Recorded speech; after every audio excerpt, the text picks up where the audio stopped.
Yeah, that never happened. Hi! It is, in fact, Monday, and time once again for the Troubadork Non-Commute Show. I am Tobias the Adequate. I had the microphone on mute again. Yes, I did. Yes, I did. There's a reason for that, and one day I might explain it, but otherwise I'll just be silly. Ignore the kazoo thing. Hi! It's time once again for the Troubadork Show, coming to you live from an undisclosed location in San Antonio, Texas. San Antonio, Texas, where we are pretty much right where we started in March, if not a little bit worse off. So, here we are, and here I are, and here we is. And the biggest thing that's changed is that my hair's gotten longer. And that's been about it. Went to the day job once again to do day job things and have done them, and still managed to come back here. And this is week 2 of the randomized set list. Today's show, which actually holds together really nicely. And it also suits the hat for once. I brought this hat downstairs, or rather upstairs, because our bedroom is downstairs because we have bad knees, and that way if I ever lose complete control of my legs, I can just stay down there. This hat came up last week and didn't actually get to do much. Yeah, thank you. The hat band is that's a ribbon. That's some ribbon trim from one of our. I think this is actually from a vendor. We got this ribbon trim. Yes. Wait. From a vendor who did small fairs in California and Oregon. Once upon a time, a long time ago, I think it was the Folsom Fair that we got, that she had a booth at, that we got this from. It was either Folsom or Valhalla. I'm not sure. Probably Folsom. Yeah, but it is gorgeous stuff, isn't it? And it's really quite lovely. And we didn't use up all of it. I'm pretty sure we have some left over. But yeah, that's because all of Tobias's hats have green on them or are green. It's an aesthetic. So today we've got 4 more songs from the randomized set list. And I've made an executive decision that on July 6th, which is next Monday, which is my birthday, I'm going to play whatever the heck I want to, including the world premiere of the Ballad of the Dread Peasant Festus, a song that I wrote while attempting to write an entirely different song. And I'll explain that. About someone at the other end of the cast. About an entirely different person. And all of that will get explained on Monday. So that's our teaser. This actually is a startling number of what we would call music hall songs here. So somebody get Izzy and let her know that I am going to be doing that. This is, again, a randomized set list. I don't think I rearranged the order of any of these songs. I might have. I think I might have, because there's one song in here that just screams, "Hi, I'm a closer." This is a song that I play at the end of the show. So we will move forward and see what we get. Because the first one... I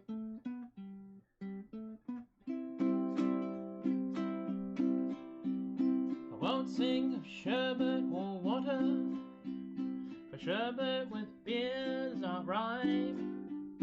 The working man's too poor for champagne, It's a bit more than 2 pence a time, but I'll sing you in praise of a goggle, a tonic that I hold most dear.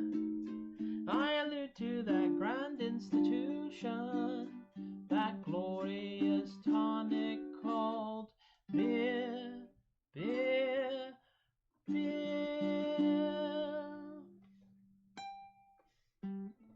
Beer, beer, glorious beer, fill yourself right up to here.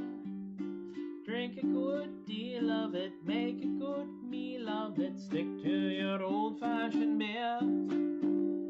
Don't be afraid of it, drink till you're made of it, now all together to cheer. Up with the sail of it, down with the pail of it, glorious, glorious beer.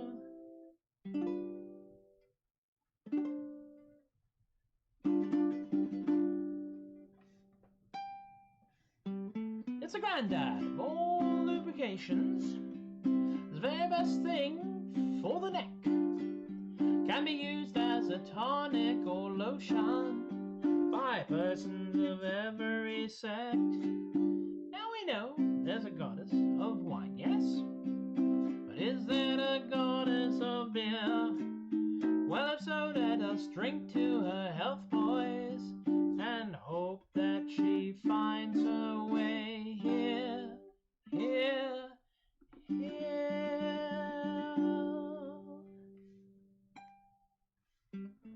Beer, beer, glorious beer, fill yourself right up to here.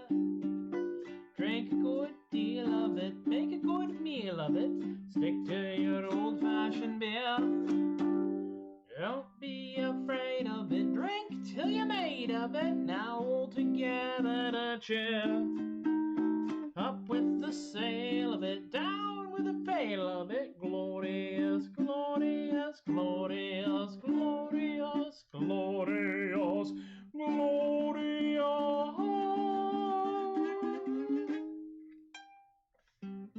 Beer. There we go. Very laid back. I think this is a good way to start the show. It is a lovely little tune, and it actually has one more verse which makes even less sense than the other two, so I figured I'd just leave that out. This was a song that I originally sang at the great Christmas Festival of Charles Dickens' Victorian London, also known as Dickens Fair if you work in the California fairs. And this was a song that was given to me by the highly esteemed David Springhorn, who I will always be fond of, because he was, and is in many ways, still an influence on me. I'm not sure how he feels about that, but there it is. All right. Next song on the list is another song about, well, guess what? Beer. I didn't group these songs together. They just all kind of showed up in one place, proving once again that random causality is my best friend and my worst enemy. This next one is a Poxy Boggard song, and it is from, I think, Barley Legal. I believe that to be the right answer. And it's actually based off of a real event in which I think it was Stu Venable was sampling a homebrew, because Ren Fair people like to make their own stuff and they like to make their own beer for reasons which are still completely unclear to most of us. But this particular one was so astonishingly and bewilderingly not good that it merited this very song. It has an entirely different feel to it. Let's see if I can do it again. Good sailors sing songs of lassies and bravery and fortune, how the sea fills their hearts with the courage to do mighty deeds. But I'll sing a song of a lad that I met in Jamaica, who tested the bravest of brave in all 7 seas. It were Happy Jack's undrinkable ale, One mighty sup puts the wind in your sail. It's Happy Jack's Undrinkable Ale. Our captain once tried a tankard of Jack's mighty potion. He seemed alright, so we all went off to bed. We awoke from the screams of our captain way up in the crow's nest. He tried to fly with the winds and he ended up dead. He tried Happy Jack's Undrinkable Ale.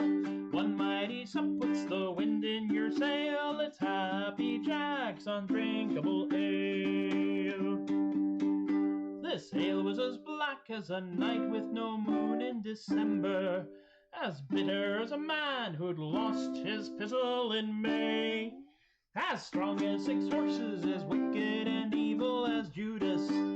Ask all the worldliest drinkers, they'll most surely say, don't try Happy Jack's Undrinkable Ale. One mighty sup puts the wind in your sail. It's Happy Jack's Undrinkable Ale. Introspective part. I once tried a thimble of Jack's demonic invention. Aside from the spinning, I felt that I was alright. Nope! I awoke in the morn with a duck, a lamb, and the first 4 people on my Facebook friends list. By looks on their faces, I must have had a good night. Still can't find my keys. I tried Happy Jack's Undrinkable Ale. One mighty sup puts the wind in your sail. It's Happy Jack's Undrinkable Ale.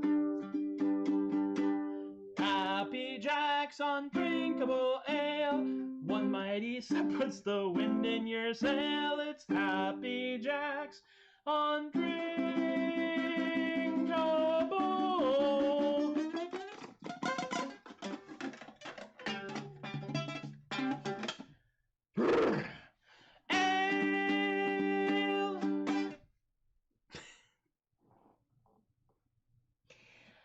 I have way more songs about beer than anyone who is a 12 ounces and I'm done lightweight should have.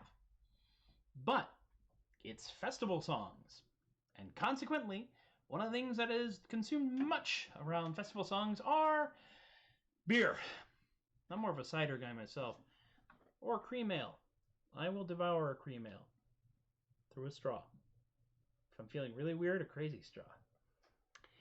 Oh my goodness. You know, Kay, I agree with you. It does sound like the song should be in a D&D game. It might very well be. It has its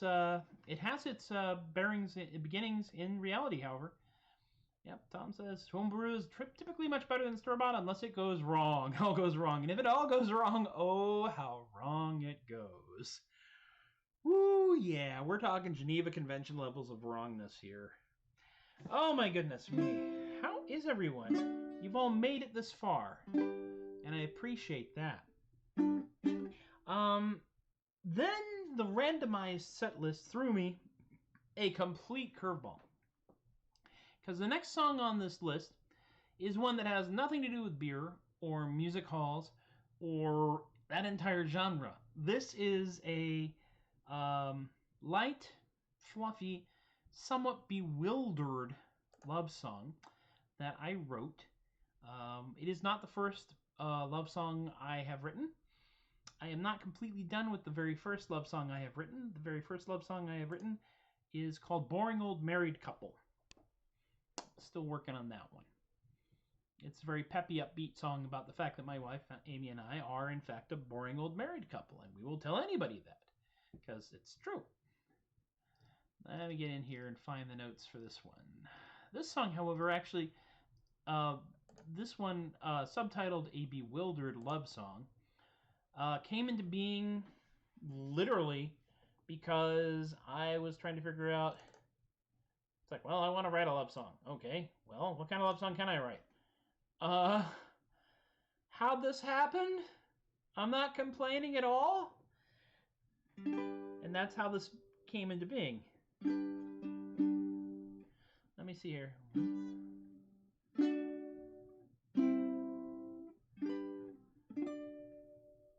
Yeah, that sounds about right. Where did I go right? How did I do well? How long will she be here? Guess it's just too soon to tell. Where did I go right? How did I fail to fail? You'd think the law of averages prevailed. I didn't say I found her, no, somehow she found me, and got the point through my thick skull to go on a date, you see. We went out and we saw a show, or maybe 2 or 3. 3 months later she shared a home with me, true story. Where did I go right? How did I do well? How long will she be here? Guess it's just too soon to tell. Where did I go right? How did I fail to fail? You'd think the law of averages prevailed.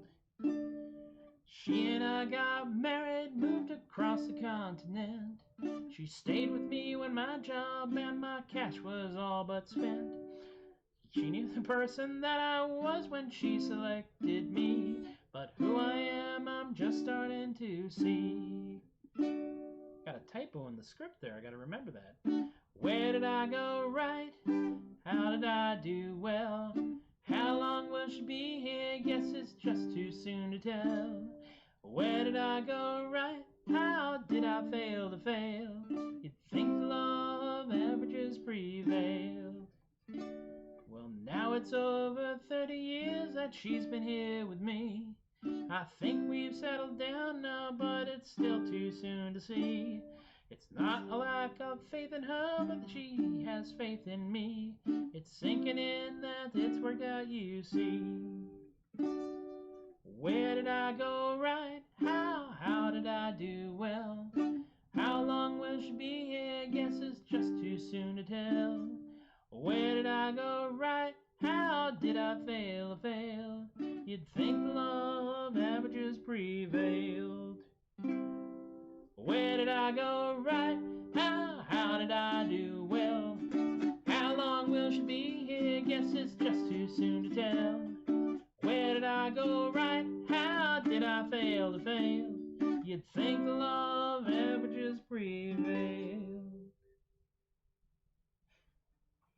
It has been a little while since I've done that song, hasn't it? I could look in the book. I write down every show what I do. But it's kind of nice. Love this song. It's adorable. And you walked home from Walgreens with me due to the magic of smartphones. The passing cars were horribly off key. Well, you know. Some days the traffic is in the same key as you, and sometimes it's not. The entirety of that song is based on the fact that I really have no idea how I got here. And if you don't believe me, you can ask Amy. She has some ideas how we got here. I'm still kind of bewildered. We worked at it. That's correct. That's the key. If you have a relationship and all the people involved are willing to work at it, it's amazing what you can actually achieve and what you can recover from sometimes. And that's a whole nother series of stories, which we won't get into right now. Wow, I feel like this show's going pretty quickly, and admittedly, part of that is because Beer Glorious Beer was only 2 verses. Happy Jackson Drinkable Ale was, let me see, Captain, description, me, 3 verses. There is actually a 4th verse to Happy Jackson Drinkable Ale, which I've generally cut because when a song is being sung by a whole bunch of people, it sounds great. When it's just one doofus with a ukulele, you kind of want to keep it pithy. Amy did not kidnap me. She did, however, true story, actually attempt to flirt with me for 3 weeks in a 8 a.m. Japanese language class. And they all went completely over my head, or occasionally hit and bounced off and rolled off the table. She took advantage of the fact that she has access to a pass, which allow you to get 2 tickets to any show that happened. Yeah, she clubbed me with a clue bat. It had some tickets to a concert taped to it. And she saw I was looking at a newspaper, and there was an ad in the paper for a show. I was like, you like those guys? I don't know. Do you want to go see them? Okay. Holy crap, a girl is talking to me. I think I will go and see if maybe she would like to be my friend. Roughly. A little less dignity than that, honestly. And our first official date was February 14th, because that was when the concert was. But before that, we went to a Star Trek Film Festival and a couple of other things, including a performance of a series of short, funny Chekhov plays. Yes, there is such a thing as short, funny Chekhov plays. You can look them up. That's how it all happened. True stories.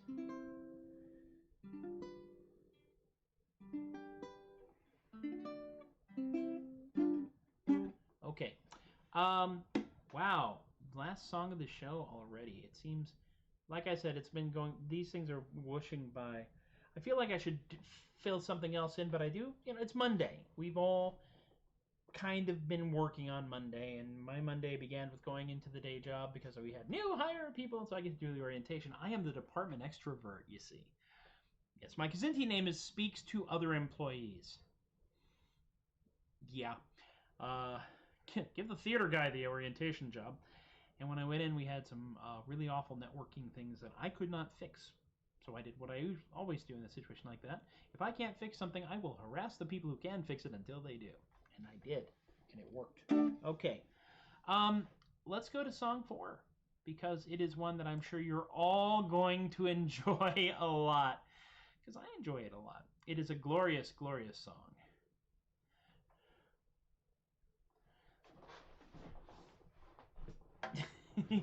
Yes. Ooh.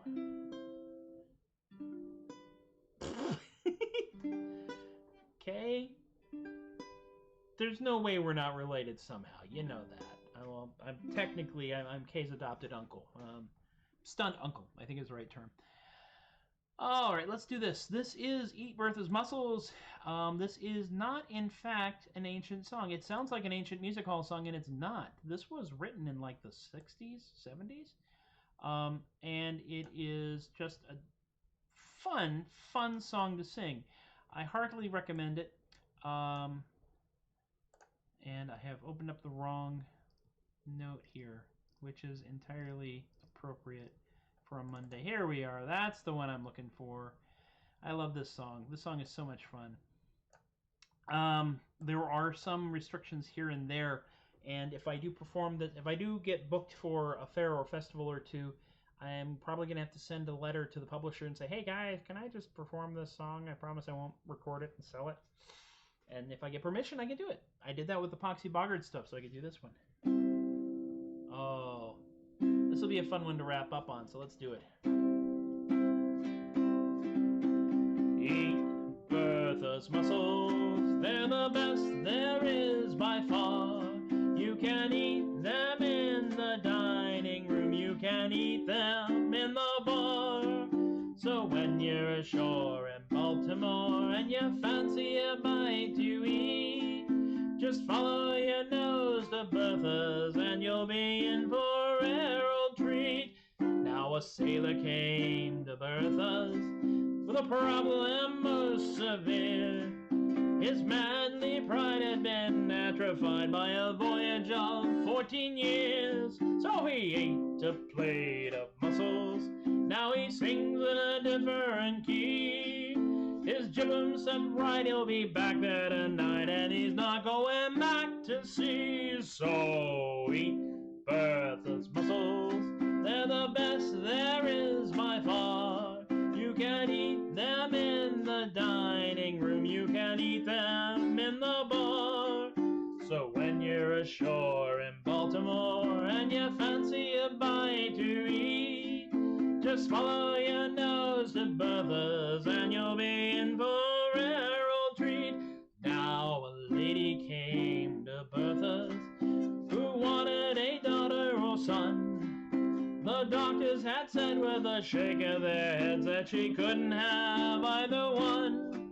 So she ate a plate of mussels and went home to her husband dear. She tuned up his cruth, and to tell you the truth, they had triplets the very next year. So eat Bertha's mussels, they're the best there is by far. You can eat them in the when you're ashore in Baltimore and you fancy a bite to eat, just follow your nose to Bertha's and you'll be in for a rare old treat. They will cure your diarrhea, thank God, cure your constipation too. Just swallow a box for the chicken pox, for the measles or the flu. So if you fancy a healthy life, get your daily dosage straight. A plate a day of Bertha's mussels and you'll live till you're 98. So eat Bertha's mussels, sing, they're the best there is by far. You can eat them in the dining room, you can eat them in the bar. So when you're ashore in Baltimore and you fancy a bite to eat, just follow your nose to Bertha's and you'll be in for a rare old treat.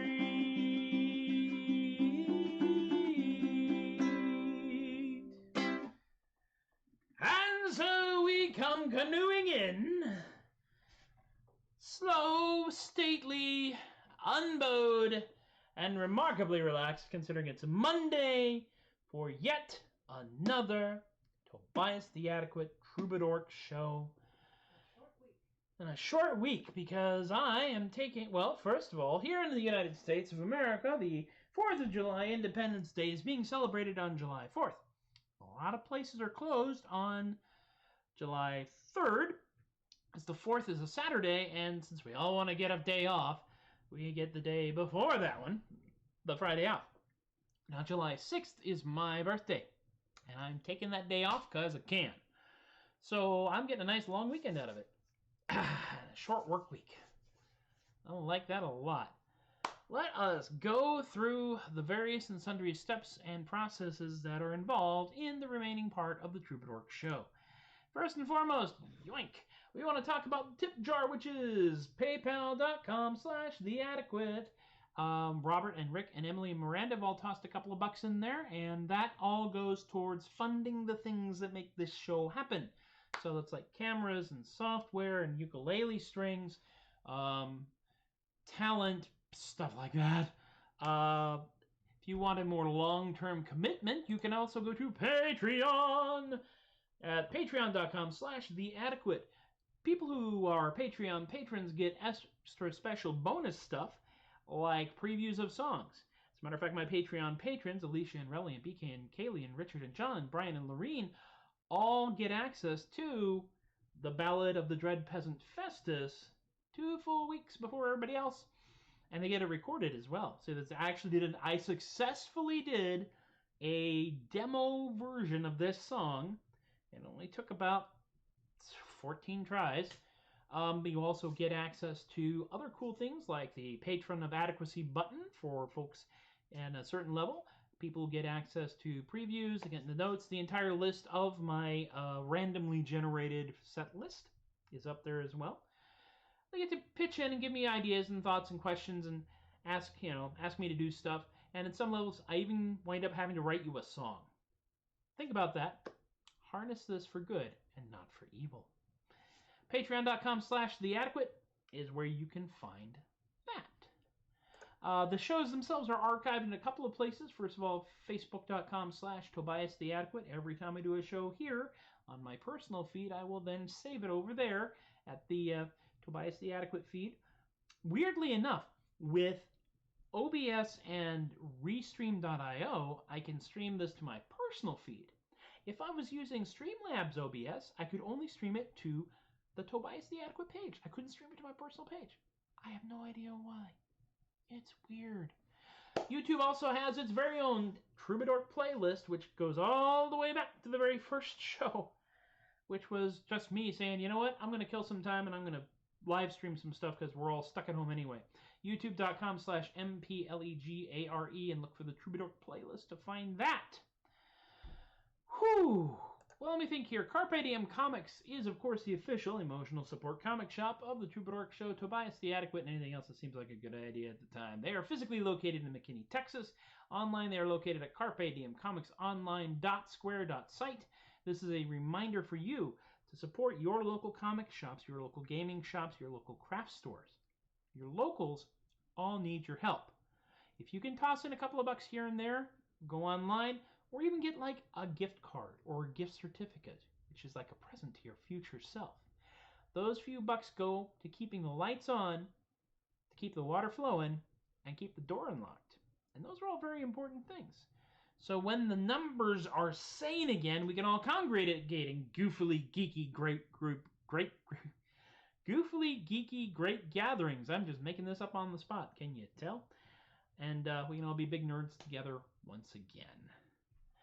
Well, I think that's it. This is going to probably go on for the foreseeable future. Definitely through the last part of June, which we're creeping up on, and through much of July. We got to do this right. We tried for 3 months and it didn't go well, apparently. It's like being part of a group project where not everyone's putting in the work. So stay home, stay safe. Don't go out in big mobs no matter what anybody else says. Wear a mask. Put a piece of cloth over your face. It actually works. And I'm telling you this because I care about you. Because I have a vested interest in y'all being around to watch me do dumb things and encourage my behavior. And as we say in the business, that's really what it's all about. Thank y'all very much for hanging out with me. Thank y'all very much for being a part of this ongoing madness, because without y'all here watching me, what I do here makes even less sense. Tomorrow, 4 more songs that I have not done in a while. Hopefully I'll know how to play them. We'll practice them beforehand. I'm learning that rehearsal is very useful. Y'all have been spectacular. I have been Tobias the Adequate. And I want to thank you all once again for encouraging my behavior. And in the words of Mike Nesmith, save the Texas Prairie Chicken.